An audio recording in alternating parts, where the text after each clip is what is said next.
Hola, bienvenidos a un nuevo Apunte IT. En esta ocasión vamos a dar inicio a una serie de video apuntes dedicados a los servidores de versiones Git. Eh, pero antes de poder empezar a trabajar con los servidores Git y con sus líneas de comandos y ver todas las funcionalidades que tiene, yo quiero hacer una introducción con esta serie de slides donde voy a tratar de explicar un poco qué es Git en pocas palabras, o en muchas, según como sea. Antes que nada debemos conocer qué es en realidad SCM. SCM es Software Configuration Management, o en español Gestión de Configuración de Software, que es una especialidad que se dedica a la gestión de configuración en todas las actividades del sector del desarrollo del software.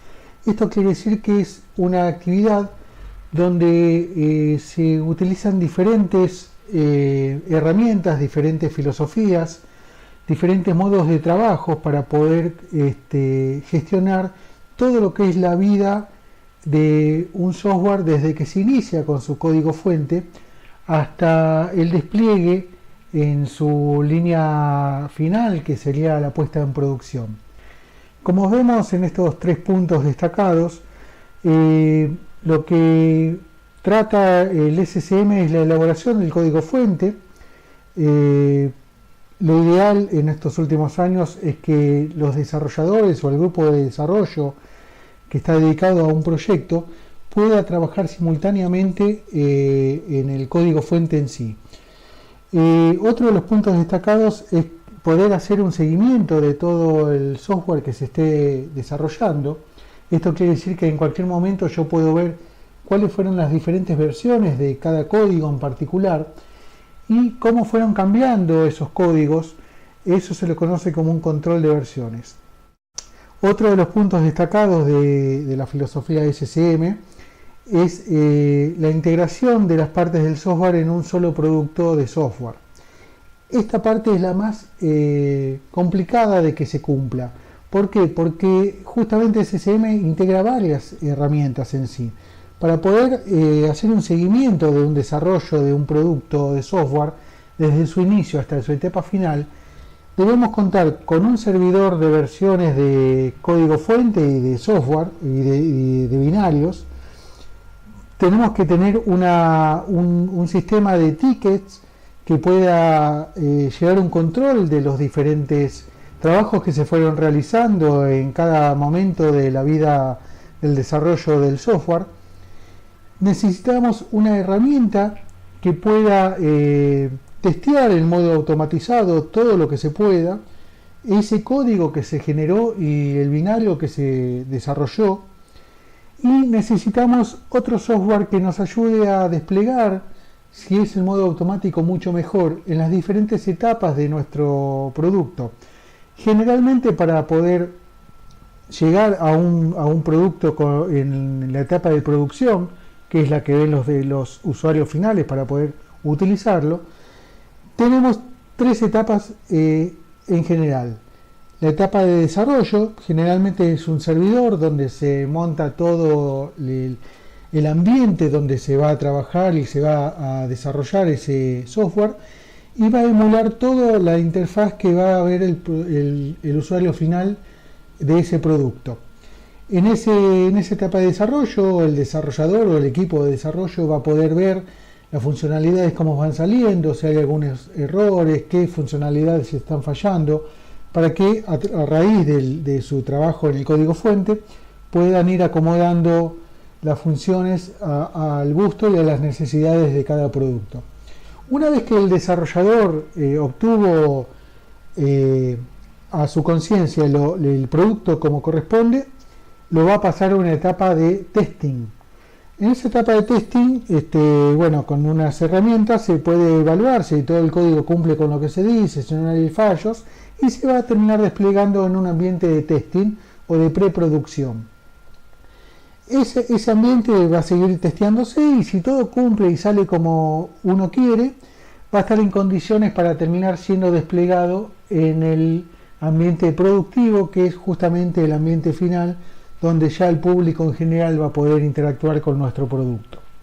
Esas serían las tres etapas iniciales, los tres ambientes principales que debería tener un sistema de software desde su inicio hasta el final. Ahora, ¿qué es Git? Git es una de esas herramientas de las que estuve nombrando y es únicamente el sistema de versiones de código. Esto quiere decir que es un servidor donde se van a ir controlando los diferentes cambios que sufre un código fuente para poder llegar hacia su etapa final. Git fue desarrollado en el 2005 por Linus Torvalds, el creador del kernel Linux. Linus vio que hasta ese momento, bueno, eran pocos en el desarrollo del kernel, pero en el año 2005 ya era un monstruo casi incontrolable. Todas las líneas de código que componen en un kernel Linux, y era casi imposible poder controlarlos con las herramientas que habían hasta ese momento. Entonces Linus pensó en crear un servidor de versionados un poco más moderno y que permita un avance colaborativo en el desarrollo del software. Hasta ese momento existían los servidores CBS o los servidores SVN, que por su filosofía de trabajo son sistemas bloqueantes. Eso quiere decir que cuando un desarrollador está trabajando sobre un archivo para el código fuente, los demás desarrolladores del grupo de trabajo no pueden tocar ese software hasta que sea liberado. Entonces Linus ideó un sistema de versionados que permita la colaboración. Esto quiere decir que un mismo archivo puede ser trabajado y evolucionado por diferentes desarrolladores en el grupo de trabajo. Llegado el momento se van a poder fusionar o generar un merge, como se le llama, de ese software en particular, de ese pedacito de software, que quizás hayan cambiado entre 3 o 4 desarrolladores a la par, y en el momento de fusionarse van a poder integrarse sin ningún inconveniente o poder salvar las diferencias que puedan hacer para tener un código en común. Es así que, bueno, hasta en el 2005 lo ha desarrollado Linus, lo siguió por un tiempo y le legó este producto a Junio Hamano, que es el actual mantenedor de este proyecto Git. Como se ve, entre comillas, tenemos la definición que el propio proyecto Git define que es Git. Es un sistema de control de versiones libres, es código abierto, o sea que cualquier persona que se sienta con ganas de colaborar con el proyecto Git puede unirse al proyecto y comenzar a aportar sus mejoras. ¿Qué es lo particular de Git? ¿Por qué tomó tanto auge Git? Bueno, porque desde su inicio Git fue pensado para que sea veloz y eficiente. Así que tiene un sistema muy fácil de aprender para su utilización. Y una de las otras grandes características que tiene Git es que cada cambio que se realiza en cada archivo se va a dejar un footprint o una huella, como se le llama, que va a ser de control a través de un hashtag o de un hash, mejor dicho, no un hashtag, un hash, que va a controlar que el código que se esté subiendo sea realmente a la rama o al sistema que se esté desarrollando en sí, que el usuario que está aportando corresponda y tenga los permisos necesarios para poder aportar esos cambios que se estén subiendo. Como lo vamos a ir viendo, Git tiene un sistema de usuarios y de niveles de acceso para poder realizar diferentes operaciones. Como se ve en el texto, Git supera las herramientas que he nombrado antes, como puede ser Subversion, el SVN, CBS, Perforce o ClearCase, que son algunas herramientas privativas de otras empresas. Lógicamente, al ser de código abierto no tiene licencia, y aparte tiene un sistema de trabajo que va a ser mucho más fácil y rápido para poder trabajar. Ahí eso lo vamos a ir viendo en las siguientes slides. Como dije antes, ¿cuáles son las características que tiene? Bueno, la primera característica es un fuerte apoyo en el desarrollo no lineal. Esto significa que Git trabaja con diferentes ramas o branch, como se les conoce, para que un proyecto pueda ir abriendo diferentes ramas de trabajo, para que diferentes desarrolladores puedan ir trabajando en su código en particular, y cuando se sientan conformes con el aporte que han realizado, van a terminar fusionando o mergeando sus contribuciones hacia el branch principal o al branch desde donde han salido con sus mejoras. Eso lo vamos a ir viendo en los diferentes videos que vamos a ir compartiendo.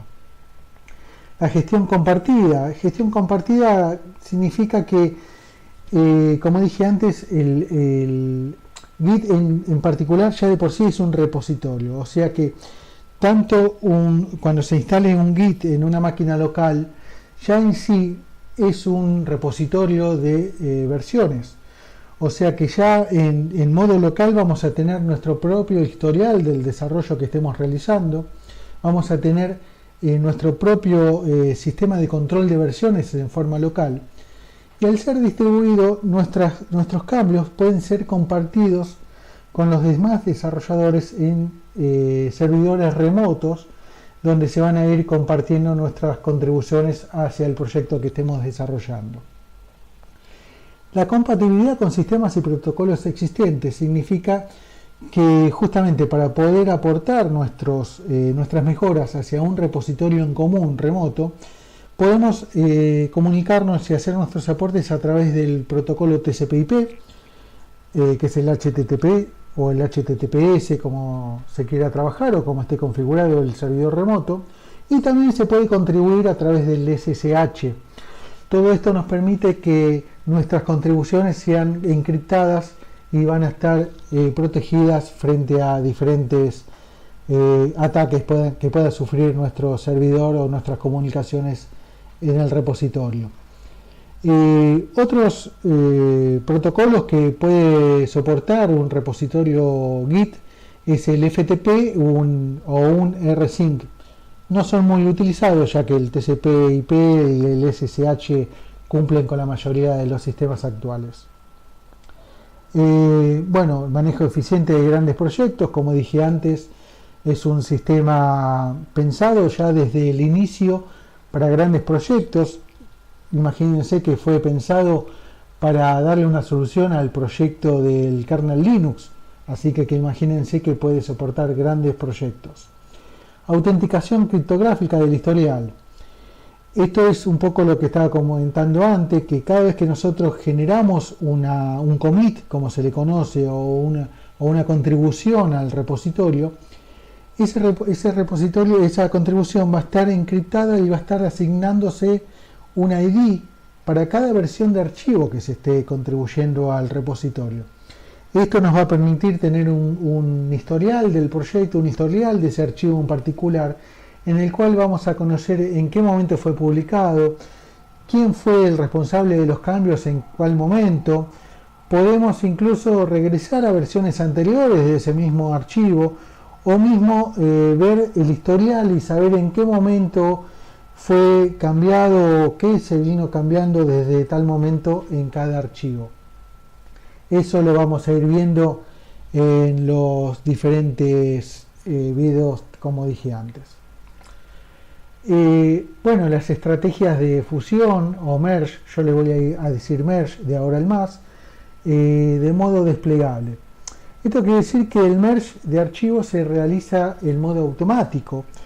Gracias al control de versiones y a los ID, como comenté recientemente, de los archivos que se vayan contribuyendo, se va a realizar el modo automático ese control de versiones, y automáticamente el sistema Git va a conocer cuáles fueron las líneas que se han modificado en un archivo entre la versión actual que estamos contribuyendo y la versión anterior.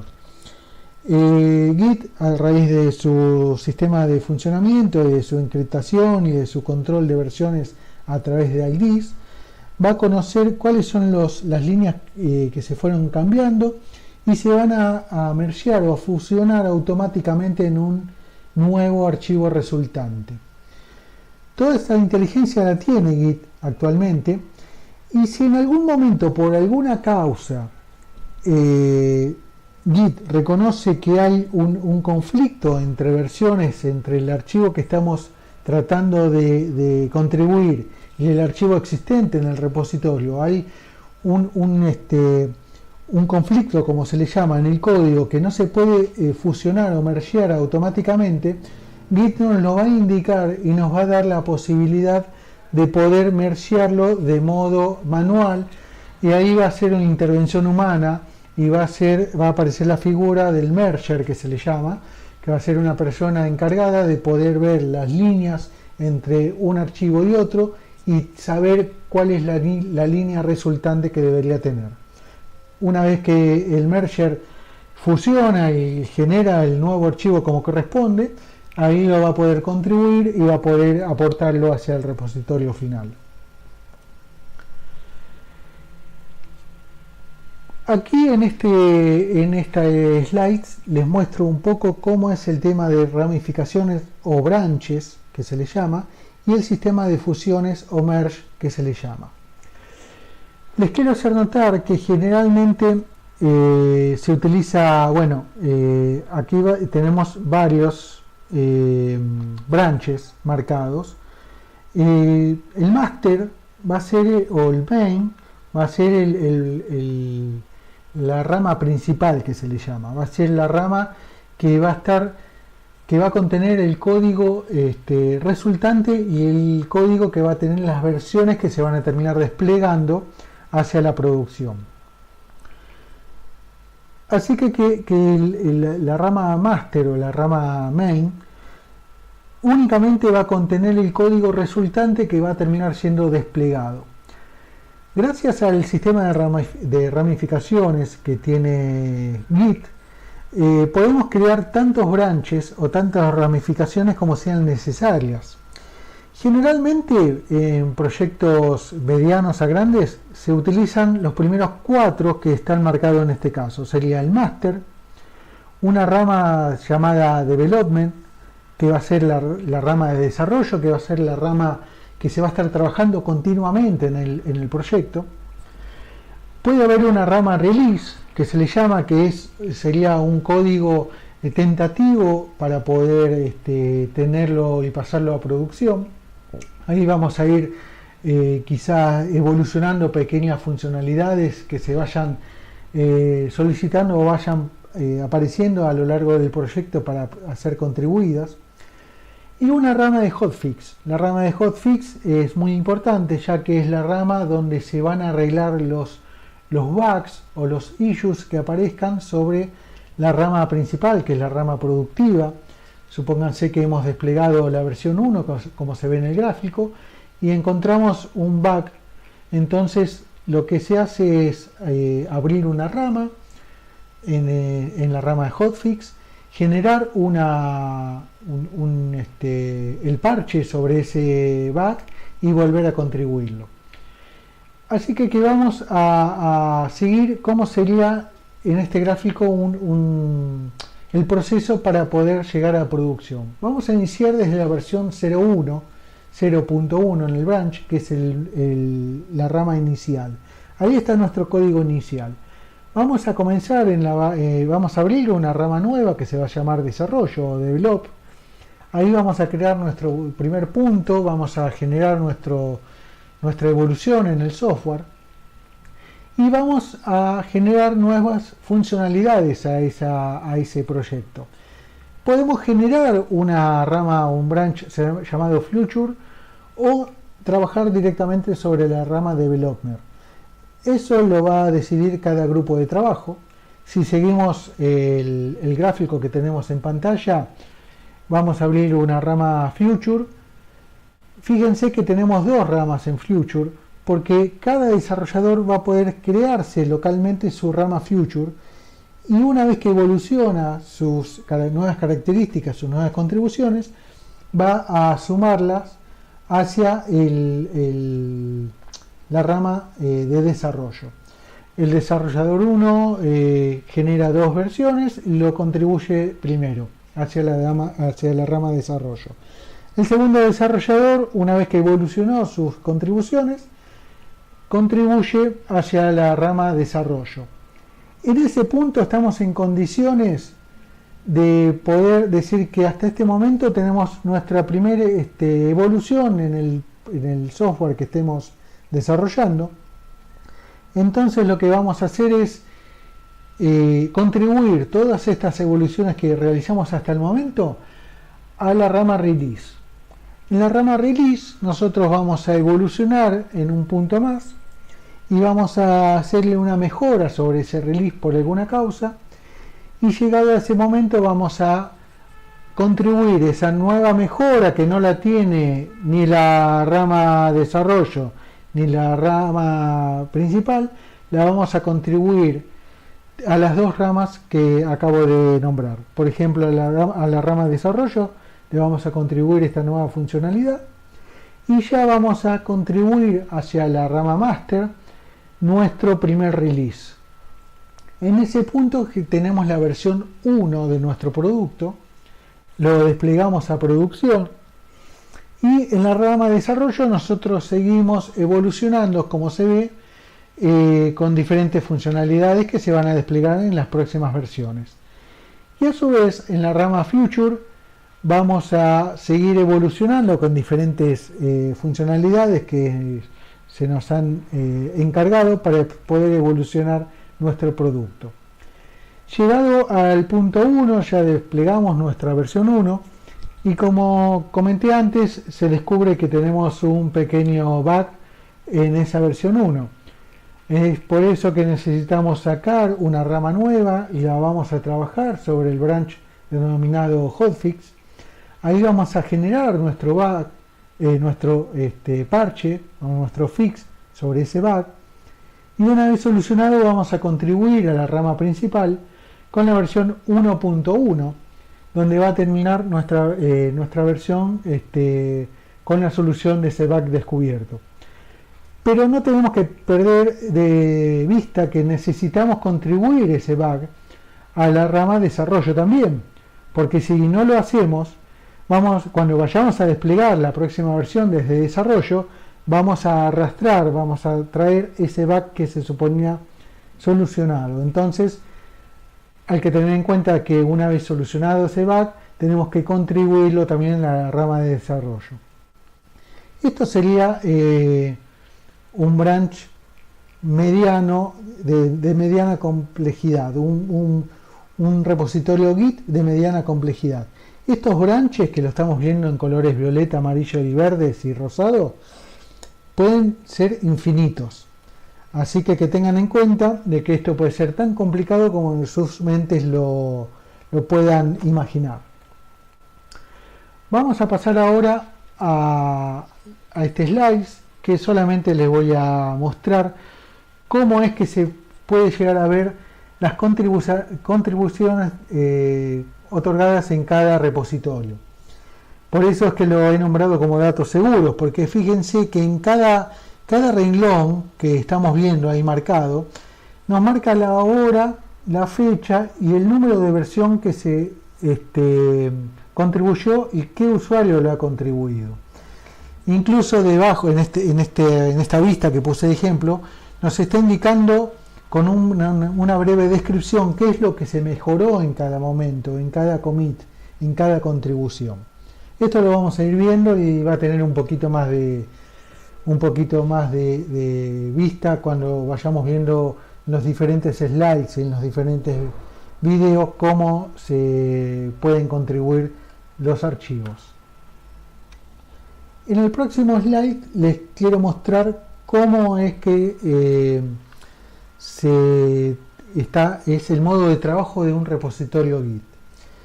El repositorio Git tiene como método principal un área de trabajo, un directorio de trabajo que se le conoce como índice, caché o staging area, según cómo esté traducido o según el gusto de cada este, instructor o de cada autor de bibliografía. Pero al fin y al cabo es nuestro directorio de trabajo. Nuestro directorio de trabajo donde tenemos nuestro código fuente del producto que estemos trabajando. Eso va a ser el índice, caché o staging area. Ese directorio de trabajo Git lo va a marcar como, lo va a seccionar en tres partes. Lo va a seccionar, bueno, como directorio de trabajo, lo va a marcar como un staging area o como índice, y a su vez le va a marcar una tercera área que le va a llamar repositorio. ¿Cómo es el método de trabajo? Cuando nosotros tenemos ya nuestros datos conformes y nuestro código fuente en condiciones de ser desplegado o contribuido al repositorio, lo primero que debemos hacer es, de nuestro directorio de trabajo, debemos agregar con el comando git add todos los archivos que hemos modificado en nuestro directorio de trabajo. Hasta ese momento, todas las modificaciones que hemos realizado están en nuestro directorio de trabajo. Para que Git reconozca esos nuevos archivos, tenemos que pasarlos al staging alias, los tenemos que taguear, pasarlo al staging, como se le llama. Con este código git add, le vamos a indicar que tal archivo modificado por nosotros va a estar agregado al staging area. El staging area lo único que hace es decir que este grupo de archivos o este archivo va a estar en condiciones de ser contribuido al repositorio. El próximo paso, una vez que hemos agregado todos nuestros archivos al staging area, es generar un commit, hacer una contribución. Con el comando git commit, y luego vamos a ver que con una banderita llamada "-m" le podemos dar un comentario, como vimos antes, indicando qué es lo que se modificó en ese grupo de archivos o en ese archivo. Ya lo contribuimos al repositorio local. Recuerden que yo dije que Git ya de por sí es un repositorio, o sea que nuestra máquina local ya de por sí es un repositorio. Este repositorio que estoy marcando en estas figuras es el repositorio local, ¿sí? Entonces, con el commit decimos que ese grupo de archivos fueron contribuidos a nuestro repositorio local para nuestro proyecto en particular. Cuando nosotros estemos un poco más duchos, más cancheros en las diferentes pasajes o trabajos sobre directorios Git, podemos hacer directamente un pasaje automático desde nuestro directorio de trabajo directamente al repositorio, sin pasar por el staging area. Con eso lo hacemos con un git commit -a. Con el -a le indicamos que directamente pasa al staging area y ya directamente lo pasa al repositorio. Así que de este modo podemos acelerar un poco más nuestras contribuciones. Eso lo vamos a ir viendo a lo largo de los videos que vamos a ir viendo en esta serie.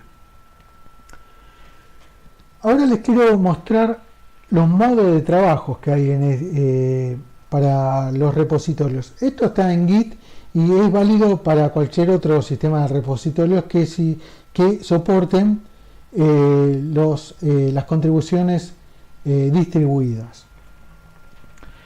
El estilo Subversion, como dije antes, el Subversion es uno de los primeros repositorios que se han inventado en la vida de las ALM o de los SCM, y era un repositorio compartido, que es un repositorio remoto en este caso, es un servidor, y cada desarrollador va a ir contribuyendo a su repositorio, cada uno con su código que vaya a contribuir. Como vemos acá, el estilo de Subversion es cada desarrollador toma el código que se encuentra en el repositorio remoto, en el repositorio compartido. Una vez que yo obtengo todo el código que me interesa, trabajo, como hemos mencionado antes, en mi área de trabajo. Una vez realizado todas mis modificaciones, paso por el staging area y luego lo termino haciendo un commit en mi repositorio local y terminando con un commit al repositorio compartido o remoto. Esto se le conoce como estilo Subversion, ya que cada desarrollador contribuye directamente hacia el repositorio compartido en el proyecto. Esto es válido para pequeños proyectos. Imagínense un grupo de desarrolladores de no más de 10 personas, es controlable de este modo. Ahora, si nosotros tenemos un proyecto un poco más ambicioso, lo que se hace es utilizar el modo de trabajo con Integration Manager. ¿Cómo se trabaja el Integration Manager? Bueno, en este caso tenemos desarrolladores privados que van a tomar el código desde el repositorio central. Una vez que tengamos nuestro código ya contribuido, lo vamos a pasarlos a un desarrollador público, que se le llama. El desarrollador público no es más ni menos que otro miembro del equipo de trabajo, que puede ser una o dos personas o más, que lo que se van a encargar es de recibir las contribuciones que nos hacen cada desarrollador del grupo. Por decir algo, imagínense que somos un proyecto que tenemos un reproductor de música y video. Bueno, un grupo de trabajo puede ser los que se encarguen del reproductor de video y el otro grupo de trabajo es el que se encarga del reproductor de audio. Cada grupo de trabajo va a estar encargado de diferentes mejoras. Entonces, esos desarrolladores por grupos le van a reportar a un desarrollador líder, que en este caso yo lo marco como desarrollador público. Los desarrolladores de los diferentes grupos de trabajo le van a reportar sus cambios al desarrollador público o al líder de ese grupo, quien va a recibir las contribuciones. Ese desarrollador lo que hace es mirar lo que se ha contribuido, va a hacer las veces de merger para resolver diferentes conflictos que puedan llegar a surgir en diferentes archivos y lo va a terminar contribuyendo a un líder general que se lo conoce como Integration Manager. Esta figura es otro miembro del equipo de trabajo que lo que hace es recibir las contribuciones de los diferentes grupos de trabajo. Entonces el líder del reproductor de música le reporta las mejoras al Integration Manager y el líder del reproductor de video le reporta las mejoras contribuidas de su equipo al Integration Manager. El Integration Manager lo que va a hacer es ver los códigos que le contribuyen, resolver conflictos si es que existen, y una vez que esos conflictos están resueltos, el Integration Manager es el encargado de contribuir todo ese nuevo código al repositorio central. Y de ese modo comienza de nuevo todo el circuito que acabo de describir. Los desarrolladores privados van a tener que tomar todos los desarrollos, todas las contribuciones nuevas para tener actualizados sus repositorios y de ese modo comienza el circuito que acabamos de describir. Otro modo de trabajo para desarrollos de productos mucho más elaborados, mucho más complicados, como puede llegar a ser el repositorio de un producto como el kernel Linux. Se trabaja con un repositorio central, como hemos mostrado antes. Pueden haber tantos desarrolladores como queramos o como le permitamos. Esto generalmente vamos a suponer que es un repositorio público. Hay tantos desarrolladores como quieran contribuir a ese proyecto.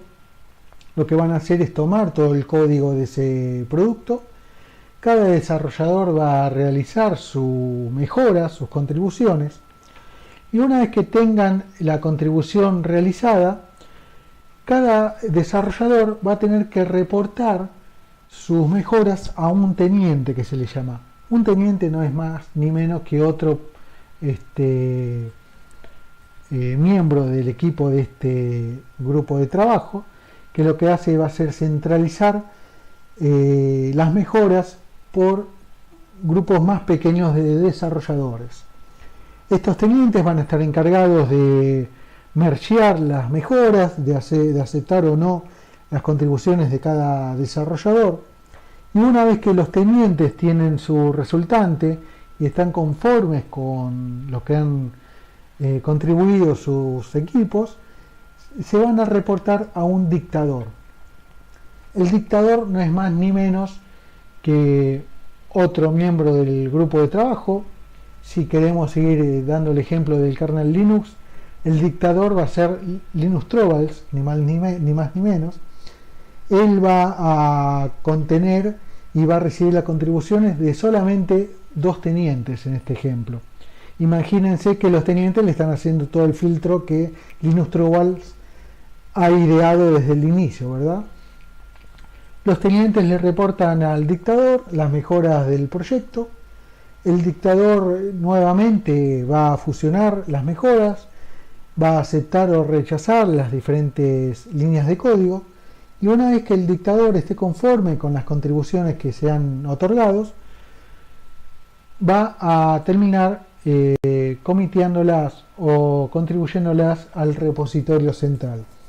Una vez que el dictador subió las mejoras al repositorio central, comienza el circuito nuevamente. En el próximo slide les quiero comentar sobre los repositorios remotos. Actualmente hay varios repositorios Git públicos. Uno de los más conocidos es GitHub, que vemos en pantalla. Otro es el GitLab y otro es el Bitbucket. Los tres trabajan del mismo modo, los tres aceptan repositorios públicos. Lo que cambian es sus políticas. Por ejemplo, GitHub solamente permite un repositorio privado, y todos los repositorios adicionales que podamos tener en nuestra cuenta van a tener que ser sí o sí públicas. Por ejemplo, con GitLab, que es con el que a mí me gusta trabajar hasta el momento, es porque hasta que no cambie las políticas no tenemos la limitación de GitHub, y así de ese modo podemos tener todos nuestros repositorios privados la cantidad que queramos, y podemos dejar repositorios públicos cuando lo decidamos. Hasta el momento no tenemos costo para ese modo de trabajo, por eso yo generalmente utilizo GitLab. GitHub es el más conocido y el más popular, y Bitbucket es el intermedio entre ellos, ya que nos da una cantidad de repositorio privado. Si no me equivoco, son 2 repositorios privados, y el resto de los repositorios que tengamos van a ser del modo público. Estos son los servidores remotos, como vimos en los ejemplos anteriores. Nosotros podemos usar estos sistemas que acabamos de ver. Si somos una empresa, podemos pagar para que nuestros repositorios sean privados, o, como vamos a ver en la próxima slides, tenemos diferentes interfaces web. Las interfaces web son las que vimos anteriormente. Por ejemplo, GitLab tiene su servidor, su interfaz web libre para que nosotros lo podamos instalar en nuestros repositorios locales. Por ejemplo, Segit es una de las interfaces web, está desarrollada en C. Otro de los interfaces web que tenemos para usar en modo privado sería HitWeb, está desarrollado en Perl en este caso. El otro que está tomando mucho auge en los últimos tiempos es Gox, que es una interfaz web muy similar y casi idéntica a GitHub. Lo que tiene de bueno Gox es que está desarrollado en el lenguaje Go, que es un lenguaje desarrollado por Google, y es un lenguaje bastante intuitivo y muy fácil de trabajar. Gox es un fork. Fork se le llama a las copias del proyecto GitHub. Así que si nosotros utilizamos un Gox en modo privado, vamos a hacer tal cual y vamos a trabajar del mismo modo que lo usamos en el GitHub. Otro fork de Gox es Gitea, es muy similar a Gox, pero bueno, como sabemos, el que pega primero pega dos veces, así que Gox se está quedando con la fama del repositorio privado fork de GitHub, perdón. Bueno, esto es lo que le quería contar. Antes de que me siga trabando con mi lengua, les quería comentar que esto es lo que les quería mostrar como presentación de lo que es Git. A lo largo de los videos que van a venir vamos a ver cómo se instala Git en entornos Windows y en entorno Linux. Luego vamos a ver cómo se van a utilizar los comandos básicos. Vamos a aclarar un poquito más cómo es esto del stage area y cómo vamos a poder ir trabajando con los diferentes comandos que nos permite Git para poder trabajar en los cambios que vayamos realizando en nuestros proyectos. Así que sin más, les recuerdo que tenemos nuestra cuenta de Twitter, tenemos nuestro blog donde pueden ir a visitarnos y tener un poquito más de información acerca de cada video. Recuerden darle me gusta al video si les pareció de interés y desen de alta como seguidores en nuestro canal, así nos damos cuenta que estamos por el buen camino y estamos compartiendo nuestros conocimientos como tenemos ideados. Así que sin más, me despido y nos vemos en el próximo video apunte. Hasta luego.